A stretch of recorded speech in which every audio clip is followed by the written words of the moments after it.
Aku betul, bukankah aku telah berjanji kita jumpa di sini, ku datang, kini ku datang padamu semua. Sambutlah kedatanganku. Keren. Begitu laku, langsung sembarangan. Udahlah, jualan kita udah laku, minyaknya ganti deh, jangan yang mahal lagi. Biar untung kita lebih banyak. Jangan lebih serius-serius, yang penting nama kita sudah besar, kita sudah laku. Seadanya aja begini, ini kufurnya. Inna adanya syadid, maka akan diturunkan itu dia punya penghasilan ini segala macam dan sebagainya. Belum lagi adab yang sesungguhnya nanti di akhirat. Yang kedua yang ingin saya sampaikan firman Allah Subhanahu wa taala. A'udzu billahi minasyaitonir rajim. Bismillahirrahmanirrahim. Ya ayyuhalladzina amanu la tulhikum amwalukum wala auladukum an dzikrillah. La tulhikum amwalukum wala auladukum an dzikrillah. Wa man yaf'al dzalika fa ulaika humul khasirun. Wahai orang yang beriman, janganlah hartamu dan anak-anakmu melalaikan kamu daripada beribadah kepada Allah Subhanahu wa taala. Berapa banyak agniya, berapa banyak orang-orang kaya karena kesibukannya mengurus kekayaan, dia lupa tugas-tugas kepada Allah Subhanahu wa taala. Wala tulhikum amwalukum, jangan sampai hartamu membuat kamu lalai beribadah kepada Allah. Dan kita syukuri, kita kenal hadis Syafi'i ini, diberikan berbagai macam rahmat kekayaan, tapi beliau semakin dekat kepada Allah Subhanahu wa taala. Kita doakan agar semakin maju di dalam usaha-usahanya. Begitu juga jangan sampai anak-anak kita membuat kita lalai daripada beribadah kepada Allah Subhanahu wa taala. Jangan karena sayang anak kita kemudian lalai beribadah kepada Allah. Di sisi lain Allah Subhanahu wa taala berfirman, Ya ayyuhalladzina amanu inna min azwajikum wa auladikum aduwwan lakum fahdharuhum. Wahai orang beriman, sangat boleh jadi ada di antara istrimu atau di antara anakmu yang akan menjadi musuhmu. Siapa itu musuh suami? Misalnya istri yang tidak salehah, kemudian anak yang tidak saleh atau salehah. Anak itu bisa menjadi harta dan musuh kita di dunia dan di akhirat nanti. Namun kata Allah Subhanahu wa taala, "Wa in ta'fu wa tasfahu wa taghfiru fa innallaha ghafurur rahim." Tapi kalau kamu mau memaafkan istri anakmu yang salah tadi, kalau mau menyayangi anak istrimu yang salah tadi, kalau mau mengampuni anak istrimu yang salah tadi, fa innallaha ghafurur rahim. Sungguh Allah Maha Pengampun. Allah pun akan mengampuni mereka. Inilah ujian harta dan anak buat kita orang-orang beriman. Dan saya melihat tahadus bin ni'mah. Kita harus menteladani apa yang telah dilaksanakan oleh hadis Syafi'i, bagaimana mengelola harta, menggunakan harta, dan bagaimana mendidik anak-anaknya. Insya Allah beliau mendapat terus senantiasa taufik hidayah dari Allah Subhanahu wa taala agar tetap istiqomah di dalam Allah Subhanahu wa taala dengan limpahan harta dan anak-anaknya. Amin Allahumma amin. Dan satu hal ingin saya sampaikan dalam rangka Maulidun Nabi juga, bahwa misi setiap nabi, 124.000 nabi, 313 rasul, misinya sama, untuk menyampaikan la ilaha illallah. Namun Nabi kita Muhammad SAW ada satu misi yang spesifik buat beliau, yaitu untuk membangun akhlakul karimah. Sebagaimana sabda beliau sallallahu alaihi wasallam, "Innama bu'ithtu liutammima makarimat akhlaq." Sesungguhnya aku dibangkitkan untuk menyempurnakan akhlak yang mulia. Kalau kita lihat zaman sekarang, masya Allah, akhlak sudah berantakan, entah dalam rumah tangga, bermasyarakat, komunitasnya. Akhlak sudah tidak ada lagi. Makanya Nabi mengingatkan kita, innamal bu'itsu, aku dibangkitkan untuk memperbaiki akhlak. Akhlak secara orientatif ada 3.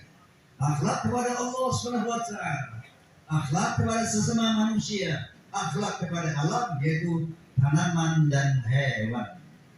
Secara kualitatif akhlak juga ada 3. Pertama akhlakul karimah, akhlak yang mulia. Yang kedua akhlakul ammah, akhlak yang standar. Yang ketiga akhlakul sayyi'ah, akhlak yang buruk. Dalam hal ini Muhammad sallallahu alaihi wasallam telah mencontohkan akhlakul karimah kepada Allah Subhanahu wa taala. Misalnya, beliau adalah maksum, tidak berdosa atau diampuni segala kesalahannya, tapi beliau masih istighfar. Satu hari enggak kurang dari 100 kali istighfar.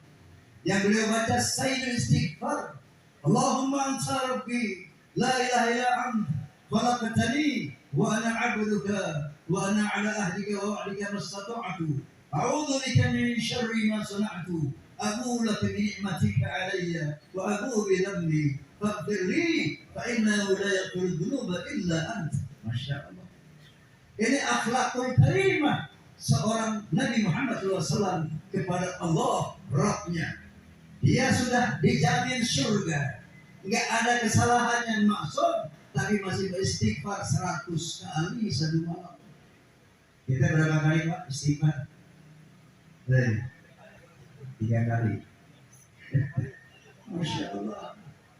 Dijamin surga kan? Masya Allah, sholatnya masih sampai bengkak. Akhlakul karimah kepada Allah, akhlakul karimah kepada sesama manusia, gak ada bandingannya. Contoh yang masyhur saja, ketika beliau dilempari batu di Taif oleh orang Taif, berdarah tangan kakinya. Jibril alaihi salam gemes juga. Ya Muhammad, angkat tanganmu kepada Allah agar umatmu yang durhaka ini diadab oleh Allah Subhanahu wa taala.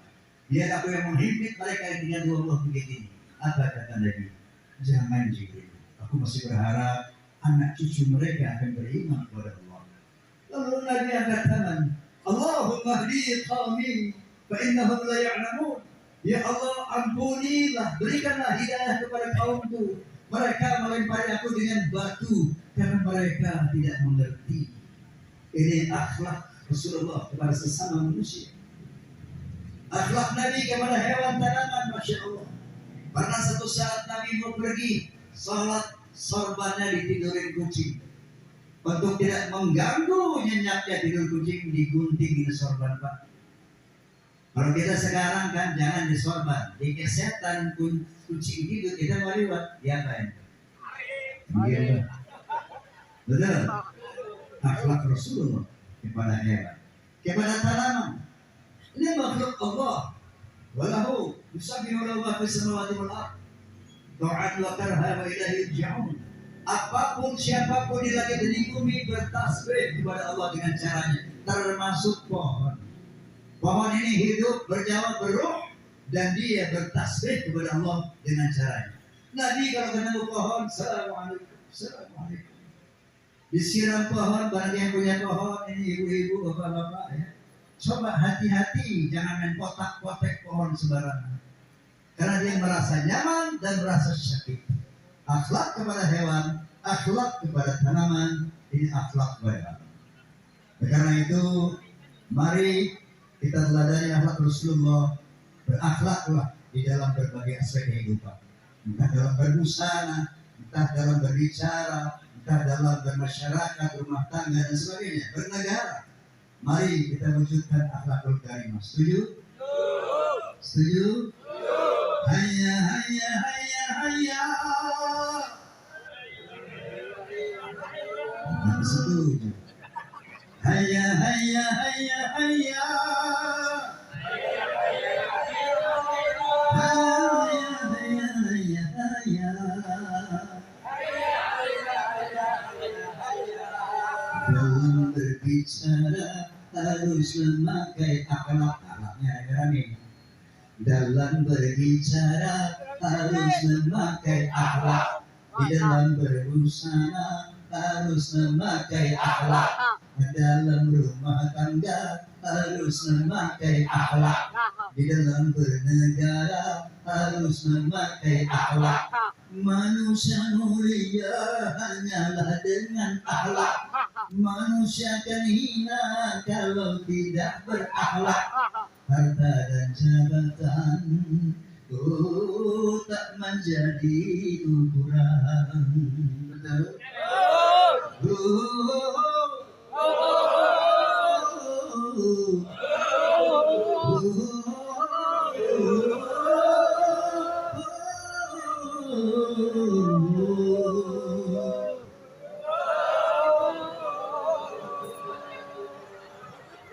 Manusia adalah sebaiknya ciptaan.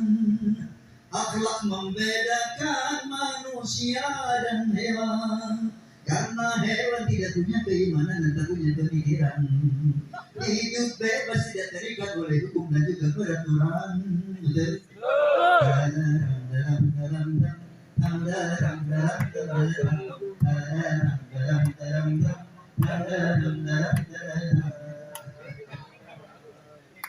Dalam pergaulan harus memakai akhlak. Di dalam persaingan harus memakai akhlak. Dalam perjuangan harus memakai akhlak. Dalam pemerintahan harus memakai akhlak. Kehidupan indah hanyalah dengan akhlak. Damai dan sentosa hanyalah dengan akhlak. Kalau tak berakhlak, negara jadi rusak.